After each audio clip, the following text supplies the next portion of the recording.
মিঠিচড়াতে নতুন মোড়, জনপ্রিয় নায়কের আগমন। জি বাংলার জনপ্রিয় ধারাবাহিক মিঠিচড়া আবারও নতুন টুইস্ট নিয়ে হাজির। গল্পে একের পর এক চমক যোগ করে ধারাবাহিকটি দর্শকদের টেনে রাখতে সফল হচ্ছে। টিআরপি বৃদ্ধির এই মুহূর্তে নির্মাতারা সিরিয়াল শেষ না করে বরং নতুন চরিত্র সংযোজনের সিদ্ধান্ত নিয়েছেন। এবার রায় ও নীলুর জটিল সম্পর্কের গল্পে যোগ হতে চলেছেন দর্শকপ্রিয় অভিনেতা মৈনাক বন্দ্যোপাধ্যায়। গল্পে নতুন টান উত্তেজনা।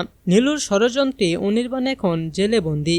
রায়ের গর্ভাবস্থার খবর জানার পর থেকেই নীলু তাকে নানাভাবে হয়রানি করছে। এবার ধর্ষণের মিথ্যা মামলায় অনির্বাণকে ফাঁসানোর পর নীলুর পরবর্তী লক্ষ্য কি হবে তা নিয়েই চলছে দর্শকদের উৎকণ্ঠা। অন্যদিকে স্রোত ও সার্থকের সম্পর্কেও চলছে নানা জটিলতা। এমনই এক টান পরিস্থিতিতে গল্পে প্রবেশ করতে চলেছেন মৈনাক বন্দ্যোপাধ্যায়। মৈনাকের চরিত্রে চমক। ইচ্ছে পুতুল অভিনয় করে দর্শকদের হৃদয় জয় করা মৈনাক এবার মিঠিচড়াতে এক বহুমাত্রিক চরিত্রে হাজির হচ্ছেন। তার চরিত্রটি হবে একই সাথে রহস্যময় ও দয়ালু। খবর মতে নীলুকে অপহরণ করার পেছনে মৈনাকের চরিত্রই থাকবে মূল হোতা। তবে এই চরিত্রটির সম্পর্ক নেতিবাচক হবে না, বরং এর মধ্যে থাকবে নানান সেটস। কে কার নায়ক হবেন? মৈনাকের আগমন রায়ের জীবনে ইতিবাচক পরিবর্তন আনবে নাকি নতুন সংকট তৈরি করবে তা নিয়েই চলছে জল্পনা।